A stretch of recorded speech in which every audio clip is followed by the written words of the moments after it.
আজি আমাৰ অনুষ্ঠানটো দীৰ্ঘদিনীয়াৰ পৰা আমালোকে চেষ্টা কৰি চলাই আছোঁ। সেই অনুষ্ঠানটোৰ নাম হ'ল আনন্দময়ী ইণ্টাৰনেশ্যনেল এষ্ট্ৰলজিকেল কনফাৰেঞ্চ।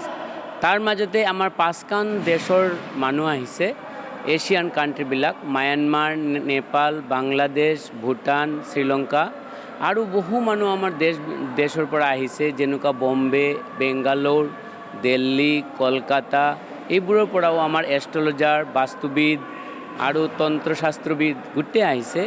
আৰু সেইখিনি হ'ল আমাৰ যাতে সিহঁতৰ মাজত যিখিনি আছে, বাস্তু বা এষ্ট্ৰলজি হওক, যিখিনি সিহঁতে শিকি আহিছে, সেইখিনি তেখেতৰ আজি আমাৰ মঞ্চৰ মাজত ধুনীয়াকৈ উপৱেশন কৰিবলৈ বা ৰাইজৰ আগত ধৰিবলৈ সেইখিনি চিন্তা চৰ্চা কৰিছে সিহঁতে। আমালোকৰ একচুৱেলি 3দিনীয়া কাৰ্যসূচী। 15 তাৰিখ আমাৰ হ'ল বিশ্ব শান্তি মহাযজ্ঞ, সেইখিনি হৈছে আমাৰ ভুৱনেশ্বৰী মন্দিৰত। আৰু আজি আমাৰ 16 তাৰিখ ছেকেণ্ড ডে, আৰু থাৰ্ড ডে হ'ল আমাৰ 17ত।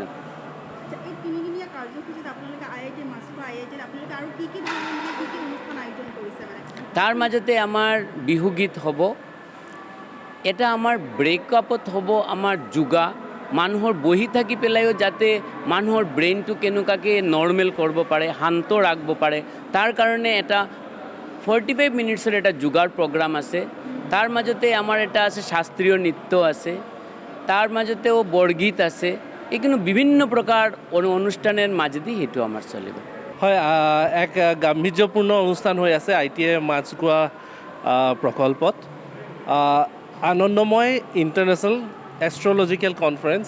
এই কনফাৰেঞ্চখনত ইতিমধ্যে 5খন দেশৰ পৰা বিভিন্ন ধৰণৰ ডেলিগেটছ আহিছে আৰু ভাৰতৰ বিভিন্ন ৰাজ্যৰ পৰা ডেলিগেটছ আহিছে।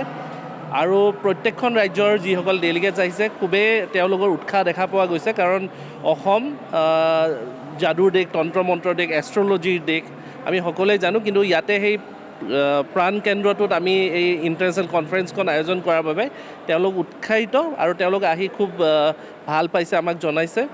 আৰু ইতিমধ্যে আমাৰ 2টা দিন আমাৰ পাৰ হৈ গৈছে, আমাৰ আজি 2য় দিনত ভৰি দিছে। অহাকালি আমি আৰু বহু অনুষ্ঠান আছে, বিভিন্ন বিশিষ্ট ব্যক্তিক আমি জীৱনজোৰা সাধনা বঁটা আমি আগবঢ়োৱাৰ ব্যৱস্থা কৰিছোঁ, বিভিন্ন এৱাৰ্ডছ সন্মান আমি আগবঢ়াম। তাৰ লগতে বিভিন্নজন স্কলাৰে, বুদ্ধিজীৱী, বিভিন্নজন সাংস্কৃতিক ব্যক্তি, তান্ত্ৰিক হওক, লগতে বিভিন্নজন এষ্ট্ৰলজাৰ, জ্যোতিষী, বাস্তুশাস্ত্ৰী, সকলোৱে তেওঁলোকৰ মত বিনিময় কৰিব। তেওঁলোকে তেওঁলোকৰ অভিজ্ঞতা আমাক জনাব আৰু ই এক সুন্দৰ এটা মঞ্চ এখন হ'ব, য'ত আমি এষ্ট্ৰলজি, জ্যোতিষ বিজ্ঞানৰ এক মডাৰ্ণ ৰূপ এটা দেখা পাম। আৰু আনন্দময় ইণ্টাৰনেশ্যনেল কনফাৰেঞ্চখনে, এষ্ট্ৰলজিকেল কনফাৰেঞ্চখনে এক সুন্দৰ বাতাবৰণ অসমত সৃষ্টি কৰিব বুলি আমি আশাবাদী। চাওক, 3টা কথা থাকে: বিশ্বাস, অবিশ্বাস আৰু অন্ধবিশ্বাস। এটা বিশ্বাস কৰক বা নকৰক, সেইটো ব্যক্তিগত কথা, কিন্তু আমিও আহ্বান কৰিম যে অন্ধবিশ্বাসৰ বলি যাতে নহওক। কিন্তু আমাৰ শাস্ত্ৰই কিছু বস্তু আমাক কৈ গৈছে, বেদে আমাক কিছু বস্তু আমাক শিকাইছে, সনাতন ধৰ্মই আমাক কিছুমান কথা শিকাইছে। সেইবোৰ নিশ্চয় আমাৰ অন্ধবিশ্বাস নহয়। আমি এটা বিশ্বাস, আমাৰ আস্থা, আৰু হিন্দু ধৰ্মই হওক বা বিভিন্ন ধৰ্মই হওক, তেওঁলোকৰ নিজৰ এটা ঐতিহ্য পৰম্পৰা আছে। সেই পৰম্পৰাবিলাকৰ আৰ্হিত যি এষ্ট্ৰলজি আছে, সেইটো নিশ্চয় এক গুৰুত্বপূৰ্ণ স্থান পোৱাটো মই ভাবোঁ। বিশ্বাস কৰক বা অবিশ্বাস কৰক, সেইটো নিজৰ ব্যক্তিগত কথা, কিন্তু আমিও আহ্বান কৰিম এই মঞ্চৰ পৰা যাতে অন্ধবিশ্বাসৰ বলি যাতে কোনো নহয়। নমস্কাৰ, মই অজয় ফুকন, আৰু এইখিনিতে সমূহ এনি ভাৰত চেনেলটোৰ যিসকল কৰ্মকৰ্তা আছে, সকলোৰে মোৰ ফালৰ পৰা শুভেচ্ছা জ্ঞাপন কৰিছোঁ। অসমৰ আচলতে সংবাদ জগতত নতুনকৈ আচলতে এটি আত্মপ্ৰকাশ ঘটিছে আমাৰ নিউজ চেনেল এনি ভাৰত, আৰু এনি ভাৰতৰ এটা খুব ধুনীয়া এটা অনুষ্ঠান হ'বলৈ গৈ আছে।